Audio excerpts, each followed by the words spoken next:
এই যে গত পরশুদিনকে দেখলাম আপনার ফেসবুকের মধ্যে দেখলাম এয়ারপোর্টে বিদেশ থেকে আমার বিদেশি ভাইয়েরা কত কষ্ট করে আপনার মালামাল বাবা মায়ের জন্য খাবার নিয়ে আসছে। এই চোরে এত লম্বা দাড়ি রাখছে, আমি মনে করি দাড়ি আলাদের কলঙ্ক করতেছে না। এই দাড়িগুলো বদমাইশ গুলো তো দাড়ি রাখার একটার নাই, রাসূলের সুন্নাত তরিকায় চলার একটার তোর নাই। তুই ঘুষখোর, তুই সুদখোর, তুই মানুষের রক্ত চুষিস, এটা করার তোর অধিকার নাই। জোরে বলেন ঠিক কিনা? দেখলাম এত লম্বা দাড়ি নিয়ে মানুষের বাবা মায়ের জন্য খাবার নিয়ে এসে খাবার চুরি করে খাচ্ছে, এরপরে মোবাইল চুরি করে রাখতেছে, স্বর্ণ চুরি করে রাখতেছে, আবার মুখে রাসূলের সুন্নাত রাখছে। সব এটা দেখে আর অন্য মানুষ আমাদেরকে উপহাস করে। আসলে চোরে কখনো আপনার স্যান্ডেল নামাজ মুসল্লি কখনো স্যান্ডেল চুরি করে না, চোরে কখনো নামাজ পড়েন মুসল্লি হয় না। সুতরাং মুসল্লি সাজে চোরে, জোরে বলেন ঠিক কিনা? ওরা লিবাস পরা শয়তান, ওরা আলেমদের কলঙ্ক করতে চায় না। কোন হক্কানি আলেম যাদের ভিতরে কোরআন আছে, যাদের ভিতরে হাদিস আছে, রাসূলের মহব্বত আছে, ইসলামের বিধান জানে, এর দ্বারা কখনো অন্যায় করা সম্ভব। জোরে বলেন সম্ভব? আমি দেখে খুব আশ্চর্য হয়ে গেলাম। যার নাম রাখছে দরবেশ বাবা, কি নাম রাখছে? দরবেশ বাবা। আমি দেখি দরবেশ বাবা, এই দরবেশ বাবা দেখি পরের খাবার খাচ্ছে চুরি করে। কথা বুঝলেন? এ কেমন দরবেশ? এই সমস্ত চোর বাটপা আমার দেশের অসংখ্য চেয়ার দখল করে আছে চোরেরা। আর এই চোরগুলো এমন ভাবে বসে আছে, উৎপেতে বসে আছে, আর উৎপেতে বসে থেকে আমার সমাজটাকে দুর্নীতিবাজ করে ফেলতেছে। এই সমাজ, এই জন্য আমাদেরকে সন্তানাদি লেখাপড়া যখন করাবো, সন্তানাদির দিকে দয়া করে খেয়াল রাখবেন, এই সন্তানটা মানুষ করতেছি কেন অমানুষ করতেছি। এই জন্য হযরত উমর ফারুক রাদিয়াল্লাহু তাআলা আনহু, রাসূল পাক সাল্লাল্লাহু আলাইহি সাল্লামের দ্বিতীয় খলিফা হযরত উমর ফারুক রাদিয়াল্লাহু তাআলা আনহু, উনার কদমে এক বৃদ্ধা তার সন্তানকে হাত ধরে টানতে টানতে নিয়ে চলে আসছে। বলছে, আমিনুল মুমিনিন, আমার সন্তানের বিচার করা লাগবে, খেয়াল করবেন। হাত ধরে টানতে নিয়ে চলে আসছে। হযরত উমর ফারুক কেমন মানুষ ছিল? তৎকালীন জামানার মধ্যে সাহাবীদের মধ্যে সবচেয়ে রাগান্বিত সাহাবী এবং ন্যায় নীতির উপরে এত অটল ছিল হযরত উমর ফারুক রাদিয়াল্লাহু তাআলা। যে রাস্তাতে যাইতেন ওই রাস্তায় শয়তান প্রবেশ করতে ভয় পেতেন। সুবহানাল্লাহ বলেন। আর একটু জোরে বলেন কেমন খলিফা ছিলেন। আর তার কদমের মধ্যে বৃদ্ধা মানুষ ছেলের সঙ্গে পারে নাই, ছেলের হাত ধরে টানতে টানতে নিয়ে আসে, হুজুর আমার ছেলের বিচার করা লাগবে, বিচার করা লাগবে। খলিফা হযরত উমর ফারুক ডাকতে বলে, বৃদ্ধা, ও কি তোমার জন্মদাতা সন্তান? বলে, জি আমার সন্তান। বলে, ছেলের বিচার করার জন্য আমার কদমের মধ্যে আনছেন? বলে, হুজুর আমি বুড়া মানুষ, ছেলের সঙ্গে বলও পারি না, আর আমার কথাও রাখে না। আমি বড় আশা করে আপনার কাছে আনছি, আপনি ন্যায় পরায়ণ বাদশা, আপনি ন্যায় বিচারক, আপনার কদমের মধ্যে আমার ছেলেটা কানলাম, আমার ছেলেটার বিচার করা লাগবে। খলিফা হযরত উমর ফারুক রাদিয়াল্লাহু তাআলা আনহু ডাকতে বলে, বাবা আপনি বৃদ্ধ মানুষ, বয়স্ক মানুষ, সন্তান কি এমন অপরাধ করছে যে অপরাধের জন্য আপনি আমার কদমের মধ্যে আনছেন? কি এমন অপরাধ করছে আমার কদমের মধ্যে আনছেন? কথা বুঝি? সন্তানের বিচার চায় বাবা।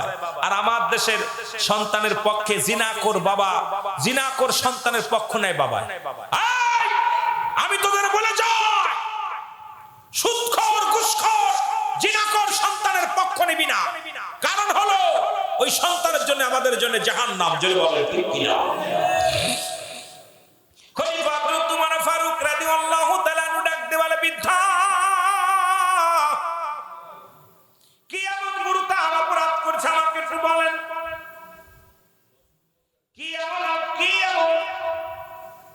কি এমন অপরাধ করেছে? মুসলমান গভীর মনোযোগ, কি এমন অন্যায় করেছে? বলে, নাম্বার 1, সন্তান কি করেছে? সন্তান জিনা করেছে। কি করেছে? জিনা করছে। কি করছে? জিনা করছে। বলে, জিনা করা কি গুনাহ, ভালো কাজ না খারাপ কাজ? যদি বলেন কি জিনা করা ভালো কাজ কি ভালো কাজ না অন্যায় কাজ? যে ব্যক্তি জিনা করবে, জিনার শাস্তির বিধান হুজুর আছে, যেহেতু একজন প্রিন্সিপাল মানুষ। মুসলমান, জিনার শাস্তির বিধান হলো, যদি কোনো যুবক যদি পৃথিবীর মধ্যে জিনা করে, অবিবাহিত নারী, অবিবাহিত পুরুষ যদি জিনা করে, শাস্তির বিধান হলো 100 ডোরা মারতে হবে তার গায়ের মধ্যে। যদি মারা যায় বাকি অংশটা তারে কবরে যদি বিবাহ না করার কারণে, অবিবাহিত থাকার কারণে ওই যুবকটা জানাজা পাবে, ওই যুবকটা কাফন পাবে, দাফন পাবে। ওই যুবকটাকে যখন দাফন কাফন করে কবরে রাখবে, বাকি বেতের আঘাতগুলো যুবক যুবতীর কবরের উপরে মারতে হবে। এটা হলো শাস্তির বিধান। আর যদি কোনো বিবাহিত নারী, বিবাহিত পুরুষ যদি জিনা করে, তাদের শাস্তির বিধান হলো, যদি কোনো বিবাহিত নারী, বিবাহিত পুরুষ যদি জিনা করে, বাবারা আমার, শাস্তির বিধান কোরআন কি বলে? কোরআনের শাস্তির বিধান শোনেন। বলতেছে ওই যুবককে, ওই নারী এবং পুরুষকে নাভি পর্যন্ত, এই বুক পর্যন্ত মাটি নিজেই পুঁততে হবে, কঙ্কাল নিক্ষেপ করতে হবে, পাথর ছুঁড়ে মারতে হবে। যতক্ষণ পর্যন্ত মৃত্যুবরণ না করবে, ততক্ষণ পর্যন্ত মারা বন্ধ হবে না। যখন দেখবেন নিশ্চিত মারা গেছে, মারা যাওয়ার পর এই ব্যক্তির লাশটা উত্তোলন করবে। কোন মুসলমান বিবাহিত নারী, বিবাহিত পুরুষ কোনো দাফন পাবে না, বিবাহিত নারী, বিবাহিত পুরুষ কোনো কাফন পাবে না, বিবাহিত নারী, বিবাহিত পুরুষ কোনো জানাজা পাবে না। এই দিবালয়ে মানুষের সামনে কুকুর শিয়ালদের লাশটা খাওয়া দিতে হবে। একটা বিচার যদি সাতক্ষীরার জমিনে হতো, পরের বউ নিয়ে হাত ধরে টানাটানি বন্ধ হয়ে যেত। বলেন ঠিক কিনা? বিবাহিত নারী, বিবাহিত পুরুষ এরা কোনো জানাজা পাবে না, কাফন পাবে না, দাফন পাবে না। এদের লাশটা কোনো গোরস্থানে রাখা যাবে না, কবরে কুত্তা দিয়ে শিয়াল দিয়ে খাওয়াই দিতে হবে। কারণ ইসলামের বিধান যদি কোরআনের বিধান মানতো, আমার দেশ সুন্দরভাবে চলত। কিন্তু আমরা কি করি? একজন জিনা করলে সে টাকা ছাড়াই আরো আমাদের দেশের মাতবার, চেয়ারম্যান, মেম্বার সব তাদের পক্ষ নেয়, জিনাকারীর পক্ষ নিয়ে আদালতে ওঠে। আমার দেশের উকিলরা ওই বড় গলায় মক্কেল মক্কেল পাইছে, টাকা পাইয়া, টাকা খাইয়া মক্কেল ধরছে। এমন একটা দিন আসবে রব্বে করিমের দরবারে জবাব দিতে পারবি না, ওই সুদখোরের পক্ষ নেওয়ার জন্য, ঘুষখোরের পক্ষ নেওয়ার জন্য, জিনাকারীর পক্ষ নেওয়ার জন্য। আমার ভাইরা, আমার বন্ধুরা, আমার গভীর মনোযোগ। যেহেতু অধিক আমি যেতে পারবো না, অনেক লম্বা আলোচনা। যদিও আউলিয়া ইকরামের কথা বলতে বলেছে, আমি আউলিয়া ইকরাম দিয়ে শুরু করেছি আলোচনা। আল্লাহর নবীদের শানে গেছি, মরণে গেছি, অনেক দিক কিন্তু লম্বা আলোচনা হয়ে গেছে। আউলিয়া ইকরামদের শান প্রথমে শুরু করেছিলাম, মাঝে কিছু বলে আসছি। বাবারা আমার, গভীর মনোযোগ। যে কথাগুলো বলি লক্ষ্য করবেন, যে কথাগুলো বলি খুব খেয়াল করবেন। 2 নাম্বার অপরাধ, আমার সন্তান মানুষ হত্যা করছি, এটা ভালো কাজ কি খারাপ কাজ? কথা বলেন, খারাপ কাজ। 3 নাম্বার অপরাধ, 3 নাম্বার অপরাধ হলো আমার ছেলে মাদক সেবন করে। খলিফা হযরত উমর ফারুক রাদিয়াল্লাহু তাআলা আনহু সঙ্গে সঙ্গে রাগান্বিত হয়ে ডাকতে বলেন, বৃদ্ধা, তোমার সন্তান যে অপরাধ করেছে, এর একমাত্র শাস্তি হলো মৃত্যুদণ্ড, তাকে দুনিয়া থেকে বিদায় করে দিতে হবে। যুবক বলে, হুজুর আপনার আইন আমি মেনে নিলাম, আপনার বিচার আমি মেনে নিলাম। সুবহানাল্লাহ কইতেন। কয় খলিফা হযরত উমর ফারুক রাদিয়াল্লাহু তাআলা আনহুকে ডাকতে বলে, হুজুর আপনার বিচার আপনি যেটা করেছেন আমি মেনে নিলাম, আমি অন্যায় করেছি, আপনি আমাকে যে শাস্তি দিবেন মেনে নিলাম, তবে আমার বিচারের আগে আমার বাবার বিচারটা করা লাগবে। আপনি আমার বিচার করবেন, আমার বিচারের আগে বাবার বিচার করা লাগবে। খলিফা হযরত উমর ফারুক ডাকতে বলে, বাবা তোমার বাবার বিচার, বুড়া মানুষ কি বিচার তুমি চাও? বলে, হুজুর আমি অন্যায় করার পিছনে, খুন করার পিছনে, আজকে জিনা করার পিছনে সবচেয়ে বড় দায়ী আমার আব্বা মা। কারণ 1 নম্বর বিচার, আমার বাবা আমাকে একটা ভালো মা দেয় নাই, আমাকে এমন একটা মা দিছে যে মা হলো জিনাকারী, যে মা বেপরদায় চলে, যে মাটা সে গায়ে কাপড় রাখে না, মাথায় কাপড় রাখে না, যে মাটা বেপরদায় চলাফেরা করে, বেগানা পুরুষের সঙ্গে মেলামেশা করে, সুতরাং সে আমাকে আদর্শ মা দেয় নাই। 1 নম্বর অপরাধ আমার বাবার। 2 নম্বর অপরাধ, আমার বাবা আমাকে একটা ভালো নাম দেয় নাই। 3 নম্বর অপরাধ, আমার বাবার এই দুনিয়ার মধ্যে ইসলামের কোনো জ্ঞান আমারে দেয় নাই। সুতরাং কোনটা হারাম, কোনটা জায়েজ, কোনটা না জায়েজ, কোনটা হারাম, কোনটা হালাল, কোনটা ভালো, কোনটা মন্দ, এটা বুঝার মতো মতো জ্ঞান আমার ছিল না, এই কারণে আমি অন্যায় করেছি। সুতরাং কিয়ামতের ময়দানে অধিকাংশ গার্জিয়ান আমরা ধরা পড়ে যাব। সন্তান বলবে, এ আল্লাহর ফেরেশতারা রে, আমরা তো অন্যায় করেছি, আমার বাবা তো কোনোদিন নামাজের জন্য তাগিদ দেন নাই, আমার বাবা তো কোনোদিন রোজার জন্য তাগিদ দেন নাই, আমার বাবা তো কোনোদিন হারাম হালাল শিক্ষা দেয় নাই, আমার বাবা তো কোনোদিন নামাজ না পড়লে কোনোদিন আমাকে বাধা দেয়, আমাকে বাউ কি করে নাই, মারে না, আমার কোরআনের জ্ঞান দেয় নাই, আমি হাদিস কোরআন সম্পর্ক অজ্ঞ ছিলাম। সুতরাং আজকে যদি আমাকে জাহান্নামে নিতে হয়, আমার আব্বা মারে আগে নিয়ে আসো, জোরে জোরে বলেন ঠিক কিনা। তিনটা অপরাধ। হুজুর, এক নাম্বার, আমাকে একটা ভালো মা দেয় না। তাহলে আমাদের বিয়ে করার আগে, এখন তার আমাদের দেশে সব সুন্দরী পুজোরি হয়ে গেছে, এখন তার আগের যুগে মানুষ যখন বিয়ে করতো, মুরব্বীরা যায় ওই মেয়েটার মাতৃকুল, আপনার পিতৃকুল, এর পরে ওই নানার কুল সবগুলো গবেষণা করে দেয়। মেয়ে কালো হোক, এই মেয়েটা কোরআন পড়তে পারে কিনা, এই মেয়েটা আপনার শরীয়তের বিধান মানে কিনা, এই মেয়েটা কোরআন শরীফে আপনার নামাজ পড়ে কিনা, এই মেয়েটা পর্দায় থাকে কিনা, এগুলো গবেষণা করে যাচাই বাছাই করে বিয়ে দিছে। আর এখন আর স্কুল কলেজ, আজকে দেখলাম আপনাদের সাতক্ষীরায় কলারওয়ায় দেখলাম এক মেয়ে 6 পড়ে, পুলিশে ধরছে, আবার পুলিশ ভাইরা ধরে নিয়ে আসে। আমি খুব লজ্জা পাইছি, সে মেয়েটাও পড়ে 6, ছেলেও পড়ে 6, মেয়েটা পড়ে 6, মেয়ে ছেলেটা পড়ে আপনার ছেলেটা একটা মেয়ে 6 পড়ে, একটা মেয়ে 7 পড়ে, দুইজন প্রেম করে বাড়িতে টাকা পয়সা নিয়ে ভেগে যাচ্ছে। এখন পুলিশ প্রশাসনে আমার ধরেছে, প্রশাসনদের বলছে আমাদের বয়স হয়ে গেছে। বয়স কেবল 6 পড়িস, বয়স হলো কেমনে? কই আপনি বুঝবেন না আমাদের বয়স হয়ে গেছে। কোন দেশে আছেন? এর জন্য দায়ী বাবা মা, কারণ ওই সন্তান সেভাবে জন্ম দিতে পারে নাই, লালন পালন করতে পারে নাই। যদি আজকে ওই বাবা খুন হতো না মেয়ের হাতে, যদি ওই মেয়েটাকে যদি ছোট্টবেলা থেকে শিক্ষা দিত, তাকে ফ্যান শার্ট পরাইছে, শার্ট পরাইছে, যে মেয়েটা উশৃঙ্খল, যে মেয়েটা খুন করেছে তার বাবাকে, আপনারা দেখছেন যে ওই মেয়েটার পণ্যে ছিল শার্ট ফ্যান, ওই মেয়ে একদম মনে হচ্ছে একদম হিরণ শিখর, যেটা বলে ঠিক কিনা, মেয়ের চেহারার মধ্যে হিরণ শিখর। কারণ ছোট্টবেলা থেকে তাকে মাকে ওই মেয়েটাকে কি পড়াইছে, আজকে আমাদের ছোট্ট মেয়ের হাত ধরে কাঁচা কাদা যা বানাবেন তাই হবে, এটা শুকিয়ে গেলে নষ্ট হয়ে ভেঙে যাবে। আজকে ছোট্টবেলা থেকে আমাদের ছেলে মেয়েদেরকে শিক্ষা দিছি কেমনে সমগামী করা যায়, কেমনে আপনার ওই যে বানর থেকে মানুষ হয়, কেমনে, এইগুলো আমাদের শিক্ষা পাঠ্যদানে। আজকে ছেলে মেয়েগুলো নোংরা হওয়ার পিছনে আমাদের পাঠ্য বই বেশি দায়ী। শিক্ষাঙ্গনটা একেবারে এমন একটা জায়গা চলে গেছে যে শিক্ষাঙ্গনে এখন কোনো ভালো কিছু আমাদের শেখানো হয় না। মাদ্রাসা বলেন, স্কুলে বলেন, আমরা ছোট্টবেলা যে কবিতাগুলো গদ্যগুলো পড়েছি, যার ভিতরে মজা পেয়েছি, সাহাবীদের জীবনী, নবীদের জীবনী, আউলিয়া একরামদের জীবনী, আর এখন পড়লে পারে সমগামী কারে কয়, তারপরে বানর থেকে কেমনে মানুষ হয়, কেমনে পুরুষে পুরুষ মানে কেম, যে দুনিয়ার যত নোংরা সমস্ত কিছু বইয়ের মধ্যে। আজকে এই জন্য আমাদেরকে এই জাতিকে বাঁচানোর জন্য আমাদের পাঠ্য বই পরিবর্তন করার দরকার আছে কিনা? জোরে বলেন, আছে কিনা? কথা বলেন না কেন? আমার বাবারা, আমি খুব কষ্ট পেয়েছি যে বাবার খুন করে বাবার নামে তহমাত দিছে একজন বাবা, সমস্ত বাবাকে দায়ী করেছে। একটা সবচেয়ে একটা নোংরা জিনাকারী সমকামী মেয়ে, সে বাবা জাতির কলঙ্ক। অথচ এই বাবা মার প্রতি কত সম্মান, কত রাসূল আকরাম সাল্লাল্লাহু আলাইহি সাল্লাম পিতা মাতার কথা বলতে যায়, রাসূল আকরাম সাল্লাল্লাহু আলাইহি সাল্লাম বাবারে কত ভালোবাসতেন, সম্মান করতেন। দেখেন না আমার রাসূল পাক সাল্লাল্লাহু আলাইহি সাল্লাম পিতা মাতার বিষয়ে যে এত সুন্দর আলোচনা করেছেন, নবীজি এমন সুন্দরভাবে পিতা মাতার সঙ্গে ব্যবহার করেছেন, সেই পিতা মাতাকে আজকে সারা বাংলাদেশে পিতা জাতিকে কলঙ্ক করেছে যে পিতা তার সঙ্গে অবৈধ কাজ করেছে। সুতরাং এই মেয়েকে আমি মনে করি দিবালয়ে মানুষের সামনে তাকে টুকরা টুকরা করে কুকুর শেলতে খাওয়াই দেওয়া উচিত। জোরে বলেন ঠিক কিনা?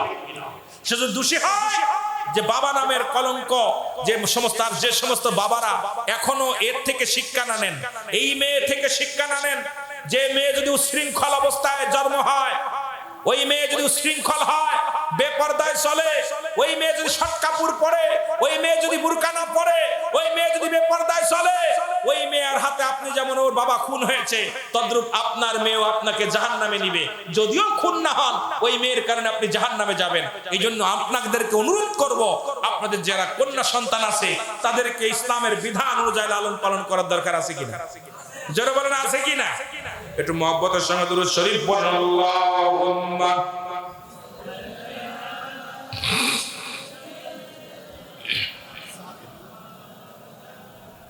আরো জোরে বলেন।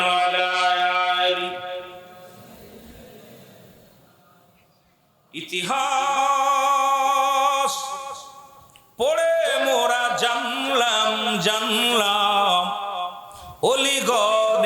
সেই ইসলাম, অলিগণ এনে সেই ইসলাম। বলে ইতিহাস পড়ে মোরা জানলাম জানলাম, অলিগণ এনে সেই ইসলাম। বলেন অলিগণ এনে সেই শাহজালাল শাহপরান,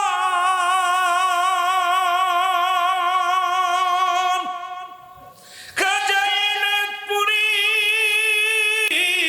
খাজা ফরিদপুরী, এরাই তো এনেছে ইসলাম, এরাই তো এনেছে ইসলাম। হযরত পীর কাঙ্গালি, এরাই তো এনেছে ইসলাম। খানজানালি শাহপরান, এরাই তো এনেছে ইসলাম। বলেন ইতিহাস পড়ে মোরা জানলাম জানলাম, অলিগণ এনেছে ইসলাম। বলে অলিগণ এনেছে ইসলাম। আল্লাহুম্মা সাল্লি আলা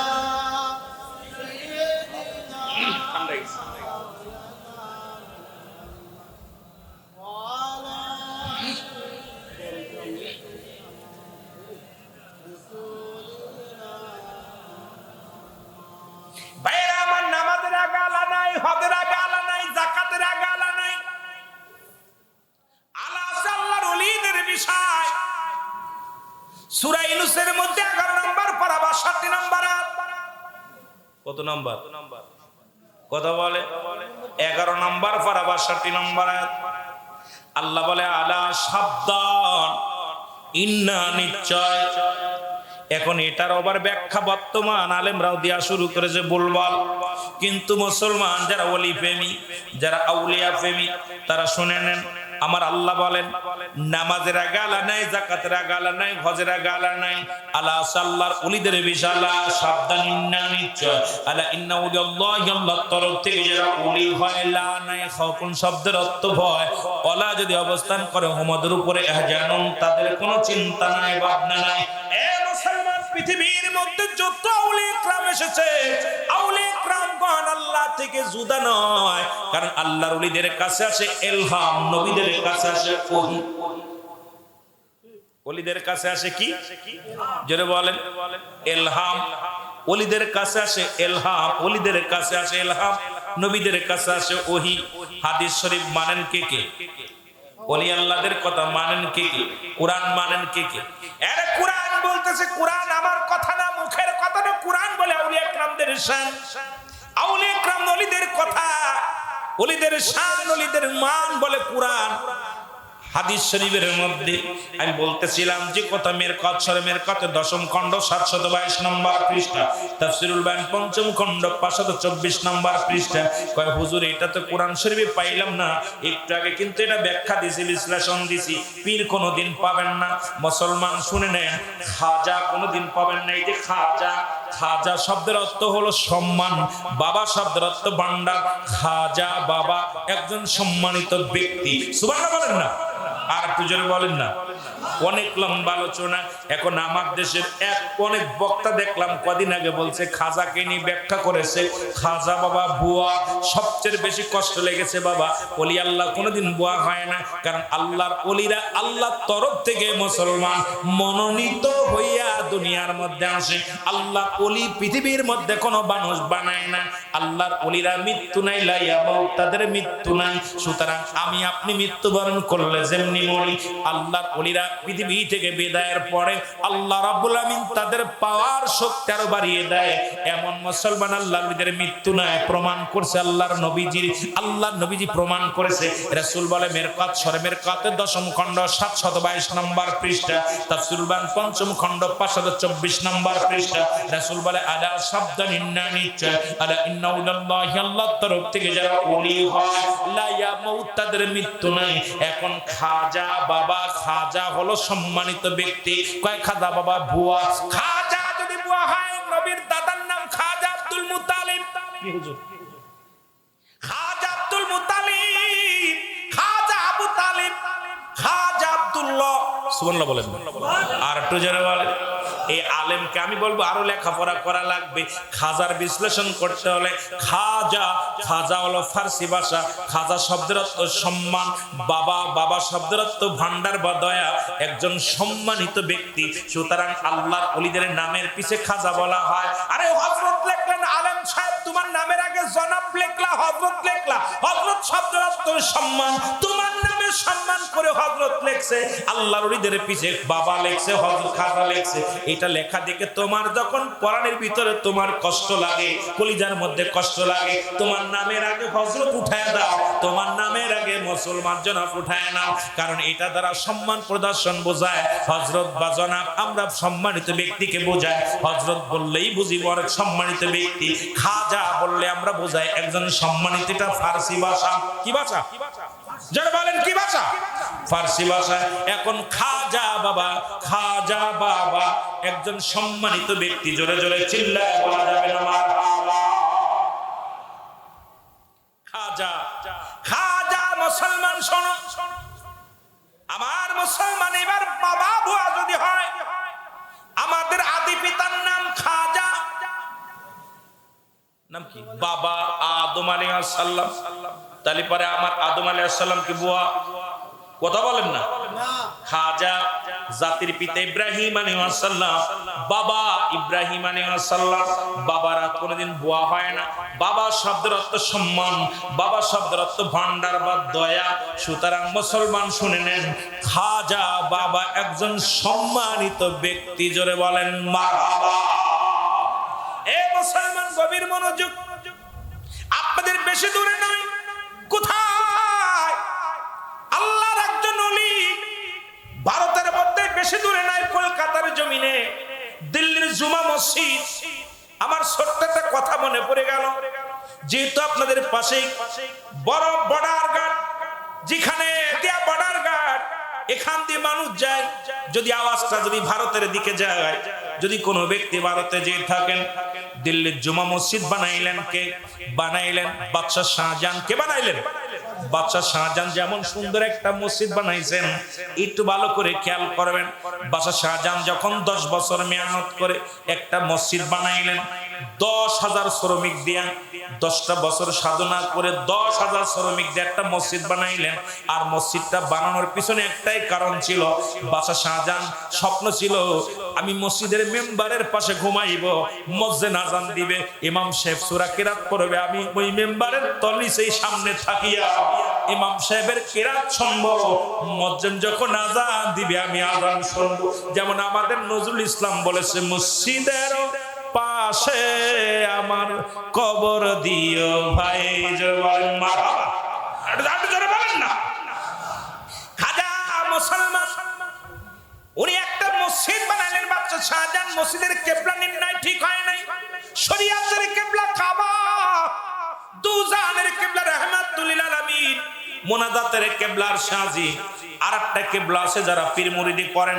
আজকে যারা মুসলমান, গভীর মনোযোগ, জনাব হযরত মাওলানা পীর কাঙ্গাল রহমাতুল্লাহ আলাইহির যারা আপনারা ভালোবাসেন, উনিও আপনাদের একটা পীর। এই পীর নেন, যাদেরকে পীর মুরিদি করেন, আপন পীর কিবলা একটা শরিয়াতের কিবলা। শরিয়াতের কিবলার নাম হলো কাবা, মুনাজাতের কিবলা শাহজি, দুজানের কিবলা রাহমাতুল লিল আলামিন। যারা পীর মুরিদি করেন, স্বয়ং পীর মুরিদের কিবলা হলো পীর কিবলা। জোরে জোরে চিল্লায় বলেন সুবহানাল্লাহ। আর তুই যারা বলে না, আমার ভাইরা, আমার বন্ধুরা, আমার লম্বা ইতিহাস আমি ছোট্ট করে বলে যাই। কিবলা নির্ণয় হয় নাই, নামাজের জন্য শরিয়াত হলো কিবলা নির্ণয় করুন। সিজদা দিতে হলে সিজদার কিবলা হলো কিবলা। মসজিদ খানা ঠিক হলো, প্রথম জুম্মার নামাজ পড়লেন, নামাজটা পড়ার পর এবার স্বপ্নে দেখলেন বাদশাহ শাহজাহান, বাবারে তুমি নামাজ পড়েছো মসজিদে, কারণ নামাজ হয় নাই। দ্বিতীয় জুম্মায় নামাজ হয় নাই, তৃতীয় জুম্মায় নামাজ হয় নাই।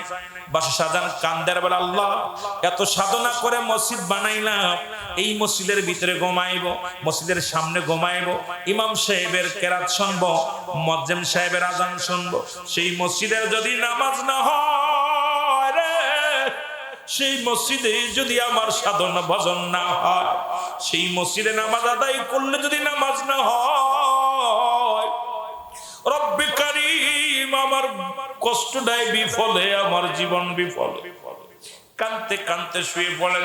রাতের অন্ধকারে স্বপ্ন দেখে বাদশা শাহজাহান, তুমি মসজিদ বানাইছো, শরিয়াতের কেবলা ঠিক নাই, তোমার মসজিদের কেবলা নির্ণয় ঠিক হয় না, এই জন্য যত মুসল্লি নামাজ পড়ছে নামাজ হয় নাই। এবার বাদশা শাহজাহান সকালবেলা ঘুম থেকে উঠে উজিরকে ডাকতে বলেন, সবাইকে ডাকতে বলে, আমার এই মসজিদের কেবলা ঠিক হয় না, কেবলা নির্ণয়ের জন্য দরকার, এখন কি করা যাবে? সবাই বলে, হুজুর এই মসজিদটায় বেকা হয়ে নামাজ পড়তে হবে, না হয় মসজিদটা ভেঙে ফেলতে হবে, তাছাড়া ব্যতিক্রম কিছু করার নাই।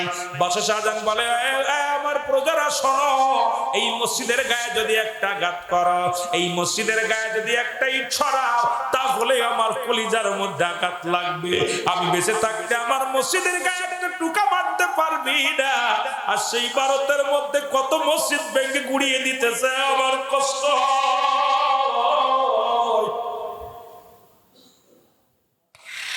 মুসলমান বাবরি মসজিদ ভেঙে মন্দির পা গেছে বলতেছিল, কিন্তু বাবরি মসজিদ ভাঙ্গা পর দেখা গেছে মসজিদের ভিতরে থেকে আর একটা মসজিদ বাইরে রয়েছে। আল্লাহ ও আমার রব্বে কারীম, ভারতের জমিনের মুসলমানদের ইজ্জত দাও, মুসলমানদের বিজয় দাও। অসংখ্য মসজিদ গুলো ভেঙে গুড়িয়ে দিতেছে। আর মুসলমান কোনদিন ওই যদি মুসলমান কোনদিন মন্দির দখল করে কি বানান নাই, তারা কোনদিন মসজিদ বানায় নাই। আজকে নরেন্দ্র মোদী এই জানোয়ারটা মুসলমানদের মসজিদ গুলো গুঁড়ো করে দিতেছে। তাদের ধারণা আমরা মুসলমানেরা জোর দখল করে রয়েছি। মুসলমান আজকে ভারতের মুসলমান নির্যাতিত হয়, ভারতের মুসলমান মা বোনেরা ঘর থেকে বাইর হতে পারে না। আমার মা বোনদের গায়ের বুরকা গুলো খুলে নেয়, মসজিদ থেকে তাদের মুসল্লিদেরকে পিটায় বাইর করা হয়। ওই ভারতের হিন্দুরা, হিন্দু পুলিশেরা মুসলমানদের পেছন থেকে লাথি মেরে মেরে তাদের সামনে ফেলে দিয়ে হয়, রক্ত জমিনের মধ্যে ঝরে। রব্বে কারীম, তোমার কি দয়া লাগে না?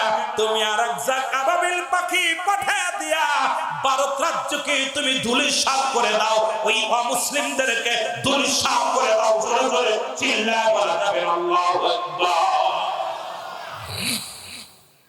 এ মুসলমান, ভারতের কান্না যেহেতু প্রতিবেশী রাষ্ট্র, আমাদের প্রতিবেশী রাষ্ট্র বড় কষ্ট হয়, তাদের অপরাধ কি?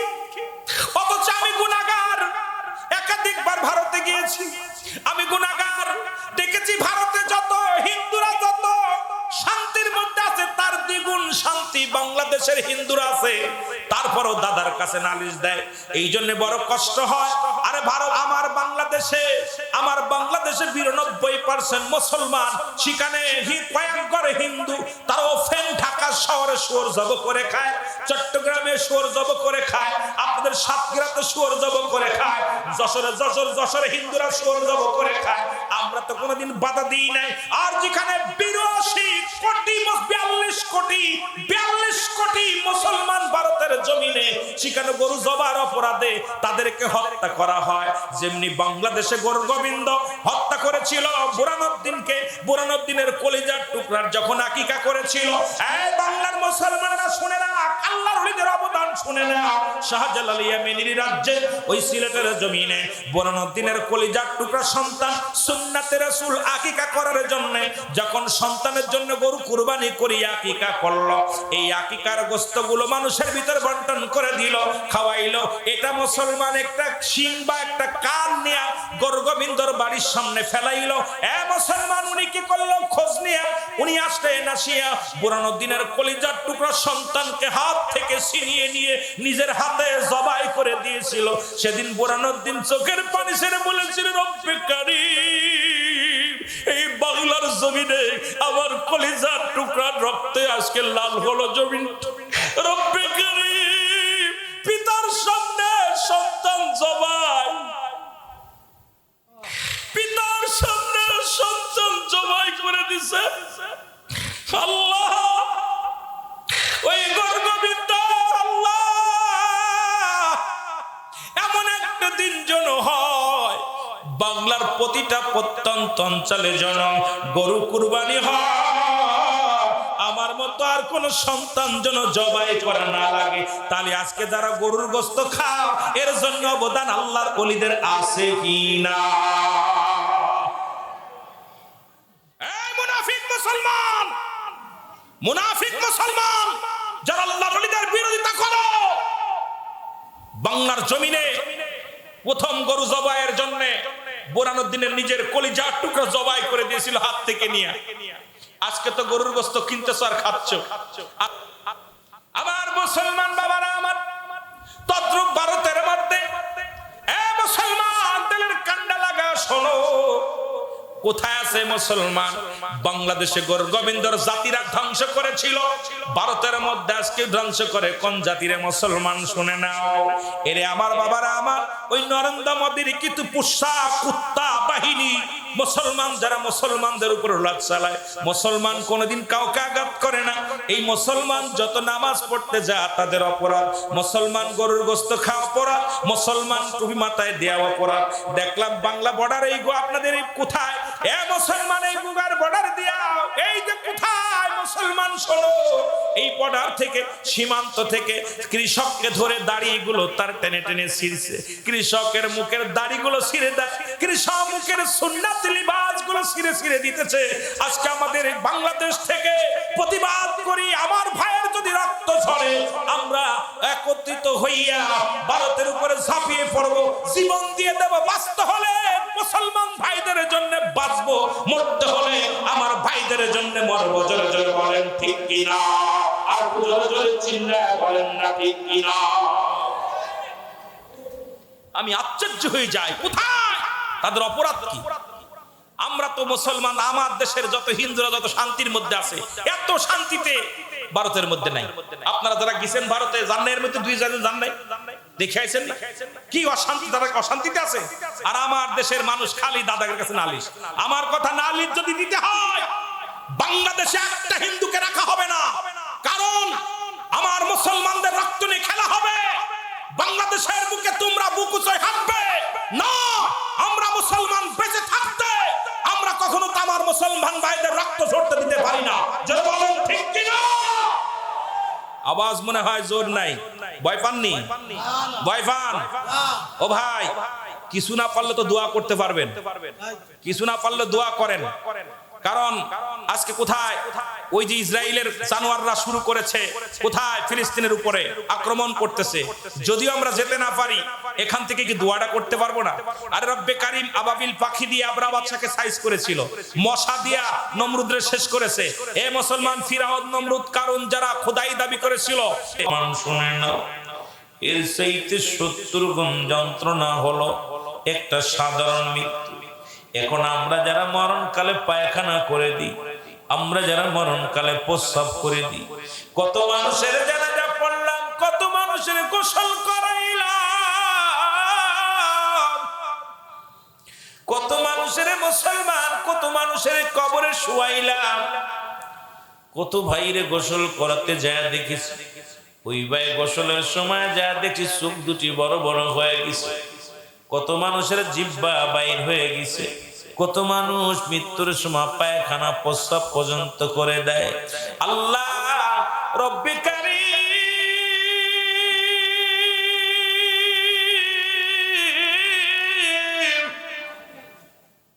রব্বে কারীম গো,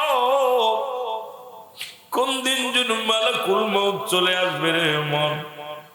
এই দুনিয়ায় কার জন্য তুমি সুদ খাও, কার জন্য ঘুষ খাও, কার জন্য দুনিয়ার সম্পদ করলা?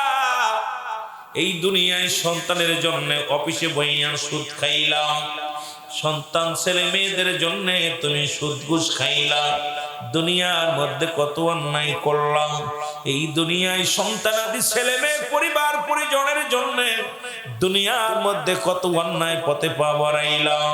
এই দুনিয়ার সম্পদের পাহাড় করলাম, এই দুনিয়ার সম্পদ খাবে লোকে, তোমার দেহ খাবে পোকে।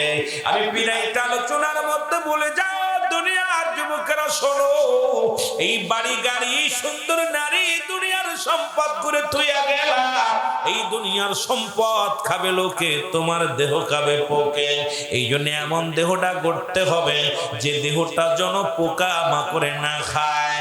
ও মুসলমান শুনে, এমন একটা দেহ বানাবা যা আল্লাহর ওলিরা বানাইছে, যারা মৃত্যুর পরে, মুসলমান শুনে নাও, 50 বছর পরে, 10 বছর পরে, 20 বছর পরেও তাদের কবর খনন করে দেখা গেছে আল্লাহর ওলিদের দেহ মুবারক পচে নাই, তাদের দেহের মধ্যে একটা পোকা মাকড় লাগে নাই।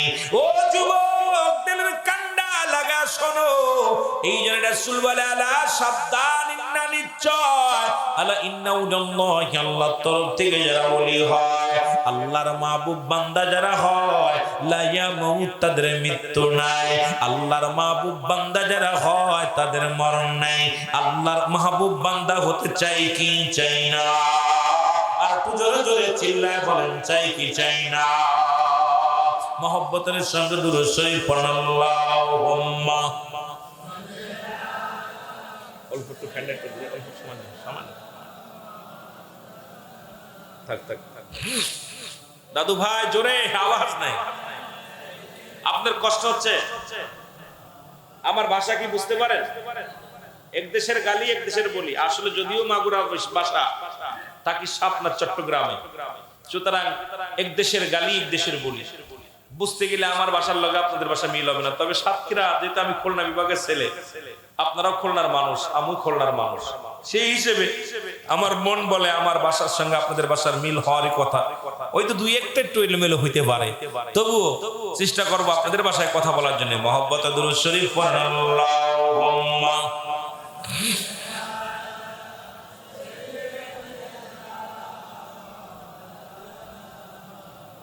আরো জোরে বলেন,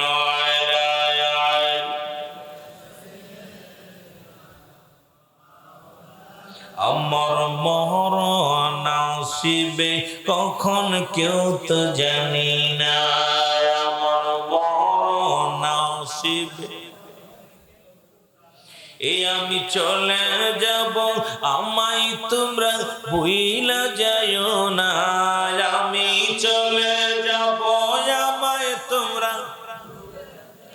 না, আমার মরণ আসিবে কখন কেউ তো জানি না। জোরে বলেন, আমার মরণ আসিবে। টাকা পয়সা দালান কোটা যাহা করেছি, সব কিছু ফেলাইয়া আজি একাই চলেছি রে আমি, সব কিছু ফেলাইয়া আজি একাই চলেছি। আমি যাবার কালে ভেবে দেখি আমার কেহ নাই, আমি যাবার কালে ভেবে দেখি নাই, আমার মরণ আসিবে কখন কেউ তো জানি না। আমার মহব্বতে জোরে জোরে বলেন, আমার মরণ আসিবে কখন। এই পৃথিবী চিরদিন থাকার জায়গা নয়, অন্ধকার কবর যে তোমার আসল ঠিকানা রে মানুষ, অন্ধকার কবর যে তোমার আসল ঠিকানা। বলো, এই পৃথিবী চিরদিন থাকার জায়গা নয়, অন্ধকার কবর যে তোমার আসল ঠিকানা রে মানুষ, অন্ধকার কবর যে তোমার।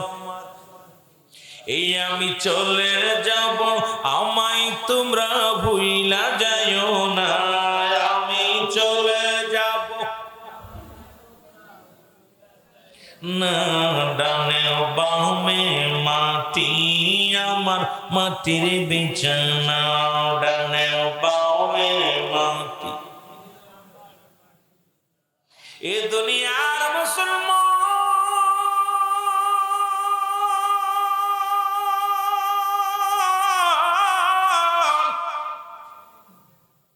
এই দুনিয়ার সম্পদ, এই দুনিয়ার বাড়ি, এই দুনিয়ার গাড়ি, এই দুনিয়ার সম্পদের পাহাড় বানাইলাম,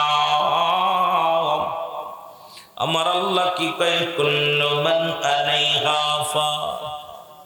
আল্লাহ কয় বান্দার এই জমিনটা আমি রাখবো না।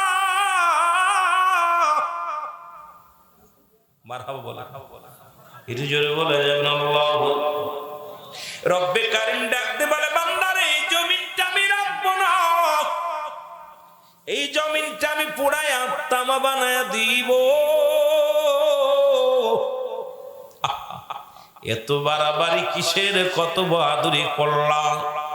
ফিরাউন নমরুদ কারণ কত খোদাই দাবি করলো। রব্বে কারীম তাদের পৃথিবীর মধ্যে কত ধন সম্পদের মালিক বানায়া দিবে। এর মুসলমানদের অর্ধ পৃথিবীর খলিফা যাদের বানায়া দিছে গো, দুনিয়া থেকে সবার বিদায় করে দিছে। রব্বে কারীম কয় বান্দা এই দুনিয়ার মধ্যে যা কিছু আছে সব কিছু আমি চূর্ণ বিচ্ছিন্ন করে দিব। এই জমিনের মাটিগুলো পোড়ায় আমি তামা বানায়া দিব। যে মাটির উপরে বসে আছেন মাটিগুলো পুড়ে হয়ে যাবে তামা। একবার কি খেয়াল করেন দাদু ভাইয়েরা, এই মাটিগুলো পুড়ে হবে তামা। এই মাটির জমিন আর থাকবে না।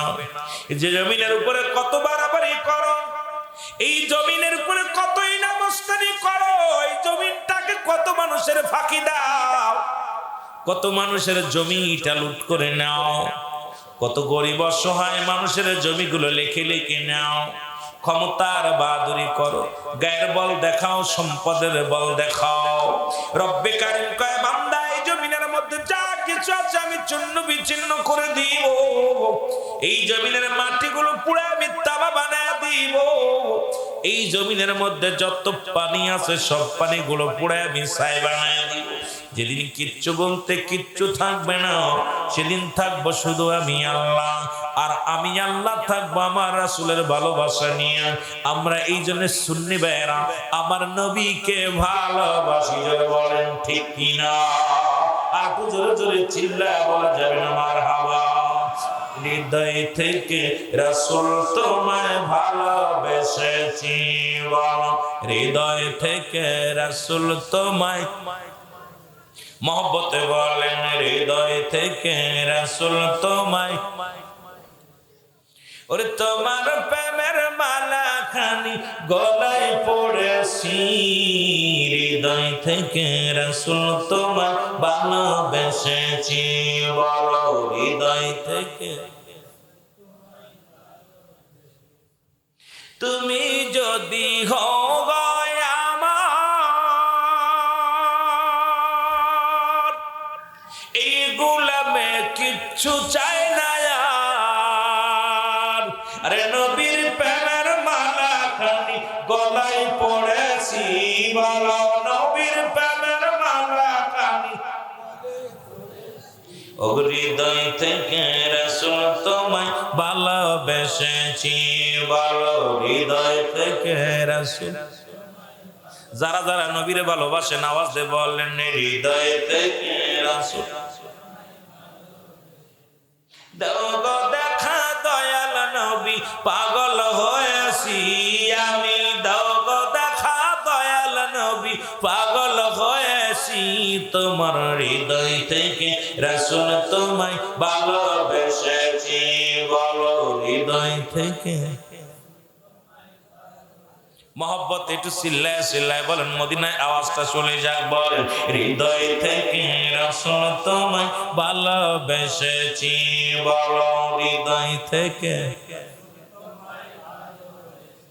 এই গোলামের শুধুই চাওয়া একটি বার যেন হয় গো দেখা, আর ওই চরণে এই গোলামে চুমা দিব, বলেন ওই কদমে এই গোলামে চুমা দিব। এই আশাতে এই গোলামে জীবন গড়েছি, বলো এই আশাতে এই গোলামে আজি জীবন গড়েছি, বলো হৃদয় থেকে রাসূল তোমায় ভালোবেসেছি, বলো হৃদয়। আরো জোরে বলেন হৃদয় থেকে রাসূল। এ দুনিয়ার মুসলমান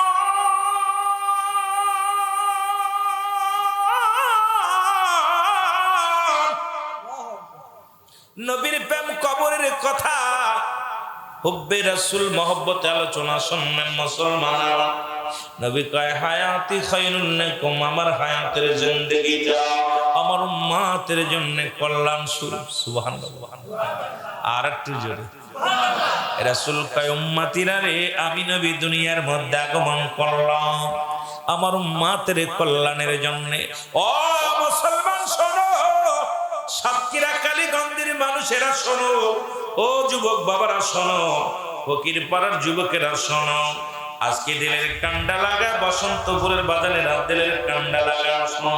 রাসূল কয় আমার হায়াতের জিন্দেগিটা আমার উম্মতের জন্য কল্যাণ স্বরূপ। কারণ এই দুনিয়ার মধ্যে শরিয়াত তরিকত হাকিকত মারেফত সব জায়গায় আমার নবী। নবী লাগবে কবরে, নবী লাগবে মিজানে, নবী লাগবে ফুলসিরাতে, নবী লাগবে আমাল কিয়ামতের ময়দানে। নবী বিনে কোনো বান্দা নাই। এই নবীরে চাই কি চাই না, আর পুজোরে বলেন চাই কি চাই না। আপনারা দয়া করে শাহিদ অসংখ্য ফেরেশতারা লিখে রাখছে রাসূলের মহব্বতের কথা শুই না। রাসূলুল্লাহর মহব্বত যার অন্তরে যতটুক, তার ঈমান বলতে ততটুক।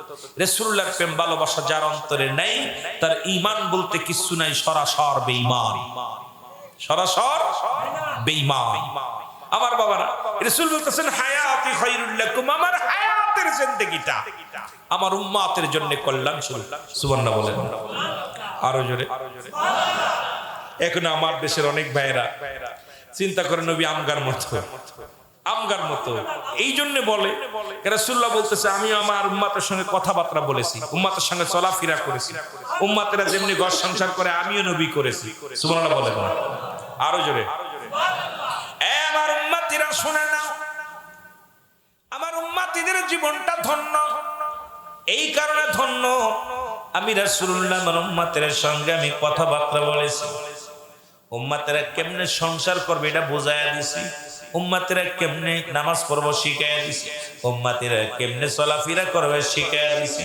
শরীয়ত তরিকত হাকিকত মারেফত, আগুন পানি মাটি বাতাস, ইসলাম ঈমান ইহসান, কালেমা নামাজ রোজা হজ যাকাত, যাবতীয় বিষয়বস্তু বোঝানোর জন্য রব্বে কারীম আমার উম্মতের মাঝে আমাকে প্রেরণ করলো। এই জন্য আমার উম্মতের সঙ্গে আমি কথাবার্তা বলেছি। আমার উম্মতের জীবনটা ধন্য। জোরে জোরে বলো মারহাবা, আর জোরে জোরে চিল্লায় বলা যাবে আল্লাহু আকবার। এই হৃদয় থেকে রাসূল তোমায় ভালোবেসেছি, বলো হৃদয় থেকে রাসূল তোমায়। এ ভাই কোন বানোয়াট কিস্তা খাইনি না, জোরে জোরে হাদিসের কথা আর কোরআনের কথা, একদম মূল্যবান কথাগুলো নবী কি বলতেছেন, কোরআন কি বলতেছে, একটু বুঝতে গেলে আমরা সব একদম স্পষ্ট সব বুঝতে পারবো। হৃদয় থেকে রাসূল তোমায় ভালোবেসেছি, বলো হৃদয় থেকে রাসূল তোমায়। ওগো তুমি আমার, আমি তোমার, তুমি আমার, আমি তোমার, পাগল হয়েছি, বলো তুমি আমার, আমি তোমার, পাগল হয়েছি। হৃদয় থেকে রাসূল তোমায় ভালোবেসেছি, বলো হৃদয় থেকে। ওরে নবীর বাড়ি মদিনাতে, আমরা কান্দি সাতক্ষীরাতে, বলো নবীর বাড়ি মদিনাতে, আমরা কান্দি সাতক্ষীরাতে। ও তোমায় ভালোবাসি নবী, পাগল হয়েছি আমি, তোমায় ভালোবাসি নবী, পাগল হয়েছি। তাই হৃদয় থেকে রাসূল তোমায় ভালোবেসেছি, বলো হৃদয় থেকে রাসূল। আরো জোরে বলেন হৃদয় থেকে রাসূল তোমায়। ওগো তুমি আমার, আমি তোমার, আমি তোমার, তুমি আমার, পাগল হয়েছি নবী, তুমি আমার, আমি তোমার, পাগল হয়েছি।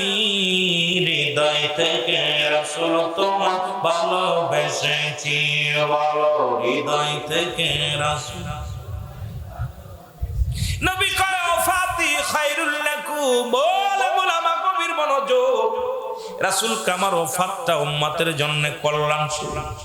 শুধু দুনিয়ার মধ্যে আগমনটা কল্যাণ নয়, আমি দুনিয়া থেকে বিদায় নিলাম, আমার ওফাতটাও, আমার ইন্তেকালটা আমার উম্মতের জন্য কল্যাণ শুরু। রাসূল কা উম্মতিরা গো,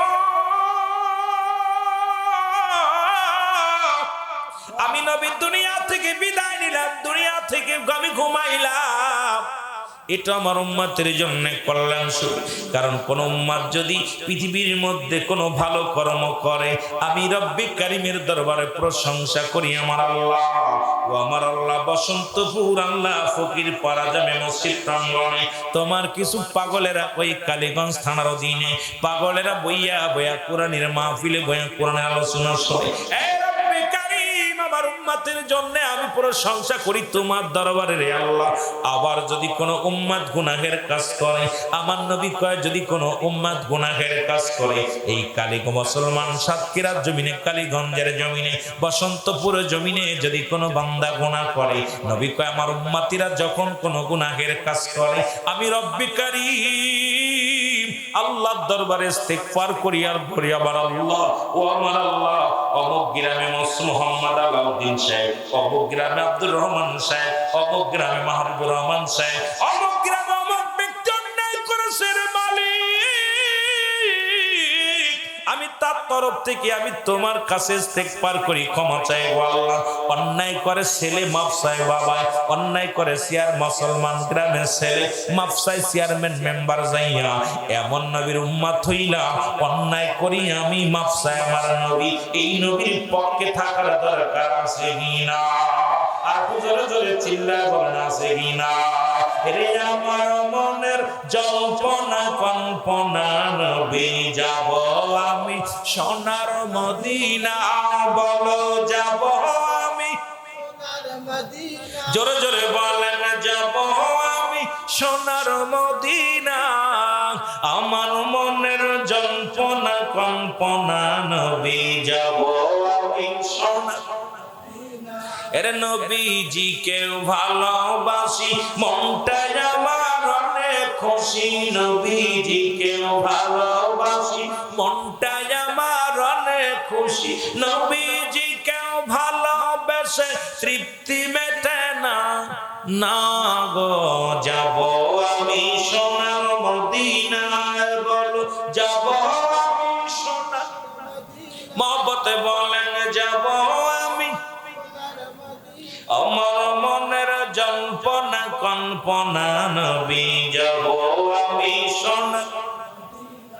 এর নবীর প্রেমে এত জাদু, ডাকিলে মনে হয় মধু, এই মধু কোথাও মেলে না, না গো যাব আমি সোনার মদিনা, যাব আমি।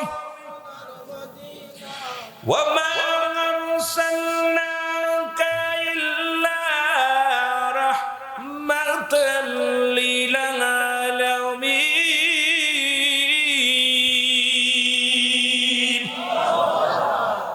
নবী গো তামাম পৃথিবীর রহমত দিয়েছে আপনাকে, এই জন্যই তো আপনার ভালোবাসায় আমরা ডুব দিছি, জোরে বলেন মারহাবা, আর জোরে বলেন মারহাবা।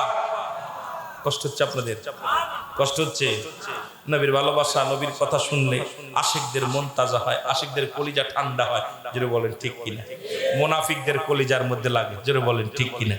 মুনাফিক চিনার উপায় দেখবেন, মুনাফিকদের একদম চিনা উপায় সহজ কথায়, রাসূলুল্লাহ শান শওকাত যখন বলা হয় মুনাফিকদের মুখটা বেজার হয়ে যায়, চোখটা খুশমুশি করে, কারণ কলিজার মধ্যে আঘাত লাগে। আর আশিকদের দিলে ঠান্ডা হয়ে যায়, আশিকদের কলিজা ঠান্ডা হয়ে যায়, শীতল হয়ে যায় রাসূলের সম্মান বললে, জোরে বলেন ঠিক কিনা? আর জোরে বলেন ঠিক কিনা? মহব্বতের সঙ্গে দুরূদ শরীফ পড়েন, আল্লাহুম্মা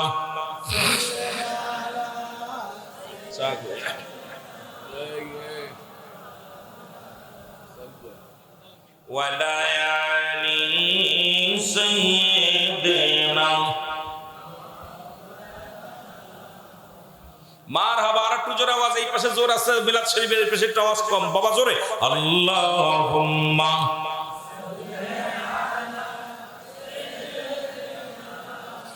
মা